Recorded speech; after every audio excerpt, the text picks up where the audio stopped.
안녕하세요. 황금 언니입니다. 오늘은 실제 상황에서 금리가 오르고 내리냐에 따라서 이게 나에게 어떤 영향을 주는지에 대해서 알아보는 시간을 가지려고 해요. 우리는 기업의 오너가 되어서 채권을 발행하는 사람이 될 수도 있고, 대출을 받을 수도 있고, 예금을 가입할 수도 있는 사람이죠. 그래서 어떤 입장이냐에 따라서 금리가 오르면 좋은 건지 아닌지가 달라집니다. 특히 채권 같은 경우에는 우리가 투자자인 경우를 가정해 보면은 금리가 오르는 것은 예금에 가입하는 것과는 정반대의 상황이 펼쳐져요. 그래서 이 부분을 정확하게 알고 지나가야 해요. 자, 첫 번째, 예금금리, 그러니까 예금에 가입하는 사람의 입장과 대출금리, 그러니까 대출을 받는 사람의 입장에서 한번 생각해 볼게요. 자, 우선 우리가 여윳돈을 가지고 있어서 예금을 한다고 가정을 해볼게요. 그러면 금리가 오르면 어떻게 될까요? 내 예금금리도 오르겠죠. 내가 예금을 해놓고 있으면 은행에서 이자를 받는 거니까 내가 받는 돈이 늘어나는 거잖아요. 그래서 나에게는 좋은 거죠. 그런데 반대로 우리가 사업을 해서 대출을 받았다고 해봐요. 그런데 금리가 오르면은 좋은 걸까요? 내 대출금리가 오르는 거니까 대출 이자는 내가 은행에 주는 입장이잖아요. 그러니까 내가 내는 돈이 많아지니까 이거는 좋은 일이 아니죠.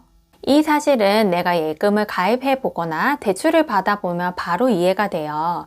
그리고 실생활에서도 엄마 아빠가 이런 얘기들을 굉장히 많이 할 거고, 심지어 은행에 가서 예금을 가입하거나 대출을 가입하면 통장에 몇 프로 이렇게 적혀 있어서 눈으로 직접 이게 확인이 가능해요. 그래서 대출 금리가 오르는 게 나에게 나쁜 거다, 예금 금리가 오르는 게 나에게는 좋은 거다, 이런 감은 쉽게 와 닿아요. 그리고 뉴스 기사 같은 데에서도 명확하게 사람들이 헷갈리지 않게 예금금리, 대출금리라는 명확한 표현으로 구분을 해주고 있어서 이해하는 게 어렵지 않아요. 두 번째, 채권금리, 즉 내가 채권에 투자하는 사람의 입장에서 한번 알아볼게요. 채권 투자부터가 조금 어렵게 느껴지기 시작해요. 왜냐면 채권 투자자는 앞에 예에서 은행 입장이 되기 때문에, 즉 대출을 해주는 사람의 입장이 되는 거예요. 자, 우리가 아끼면 똥이 된다는 말을 들어봤죠? 지금, right now, 지금 현재가 가장 중요한 거예요. 이제 현재 가치가 먼 미래 가치보다 훨씬 크다는 말인 거죠. 채권을 만기 전에 중간중간 현금 흐름이 계속 발생을 해요. 채권을 투자한 사람은 은행의 입장이 된다고 제가 아까부터 강조를 하고 있죠. 그래서 그 입장이 되면 생각하기가 쉬워요. 은행에다가 대출을 받으면 우리는 꼬박꼬박 이자를 내죠. 이처럼 이렇게 꼬박꼬박 이자를 내는 주체가 기업이 되는 거예요. 그래서 우리는 꼬박꼬박 뭔가 받는 사람이 되는 거죠. 자, 이렇게 입장이 달라지니까 조금 헷갈리기 시작한 거예요. 채권 가격에서는 현재 가치가 미래 가치보다 훨씬 중요하고 크다고 말씀을 드렸죠. 자, 채권의 가격은 늘 오늘 기준으로만 생각해야 해요. 그래서 채권 투자자가 되면 우리는 오늘만 사는 사람, 오늘만 사는 여자, 오늘만 사는 남자가 되는 거예요. 자, 우리는 오늘만 사는 사람이니까 오늘 받을 수 있는 이자의 가치가 다음 달에 받을 수 있는 이자, 그 다음 달에 받을 수 있는 이자보다 훨씬 가치가 큰 거예요. 그래서 우리는 미래에 받을 수 있는 이자는 할인해서 생각을 해야 돼요. 제가 여기에서 할인이란 단어를 썼는데 우리 할인이란 단어에 굉장히 익숙하죠. 자, 우리 마트 가서 라면을 사는데 라면 하나에 10% 할인하는 거랑 15% 할인하는 거랑 비교해봐요. 우리 할인을 15%한 라면 가격이 더 싼 거죠. 즉 할인율이 높으면은 라면 가격은 낮은 거예요. 이 할인이 채권 이자율이라고 생각하면 쉬워요. 다시 쉽게 말해서 마트에 가서 우리가 두 가지 라면을 비교하고 있는 상황을 생각해 봐요. A 라면을 사면 라면 사리를 매달 하나씩 주는 라면이에요. 그리고 B 라면도 똑같아요. 모든 조건은 다 똑같거든요. 그래서 이 B 라면도 라면 사리를 매달 하나씩 주는 거예요.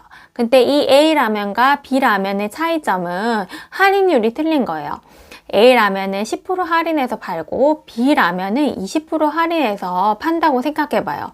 그러면 어느 라면이 더 싼가요? 네, 당연히 할인을 많이 해주는 B라면이 더 싼 거예요.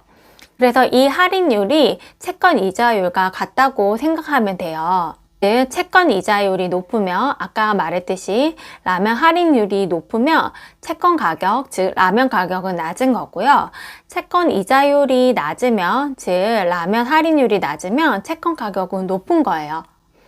다시 좀 있어 보이게 식으로 보여드릴게요. 현재 채권 가격은 앞으로 있을 미래 현금 흐름들을 할인율로 나눠서 나와요. 할인율은 분모에 가 있으니까 채권 가격과 할인율은 반대 방향으로 움직이겠죠. 할인율이 올라가면 채권 가격은 내려가고 할인율이 내려가면 채권 가격은 올라가는 거예요. 아까 할인율이 채권 이자율이라고 했죠. 즉 채권 이자율이 올라가면 채권 가격은 내려가고 채권 이자율이 내려가면 채권 가격은 올라가게 되는 거예요. 이게 반대 방향으로 움직이는 거거든요. 그래서 요즘 경기가 안 좋아서 국채 이자율이 높아지고 있다는 말이 계속 나와요. 그 말은 채권 가격이 떨어지고 있다는 말과 같은 말이에요. 즉 주가가 떨어졌다는 말과 비슷한 거죠. 저는 채권 이자율이라는 말 대신 채권 할인율이라는 용어를 썼으면 좋겠어요. 이렇게 바뀌면 더 이해하기가 쉬울 텐데 이게 굳어져서 다 채권 이자율 하고 있거든요. 그래서 우리는 배우는 입장이니까 따라야 되겠죠. 그래서 채권 이자율은 채권 할인율이다. 이렇게 외워두시면 조금 편해요. 자, 정리해서 우리가 채권 투자자 입장이라면 채권 이자율이 떨어지면 내 채권 가격은 올라가는 거니까 나에게 좋은 일이죠.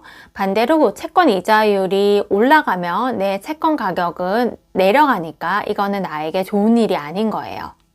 다음 시간에는 정책 금리에 대해서 명확하게 알아보는 시간 가지도록 할게요.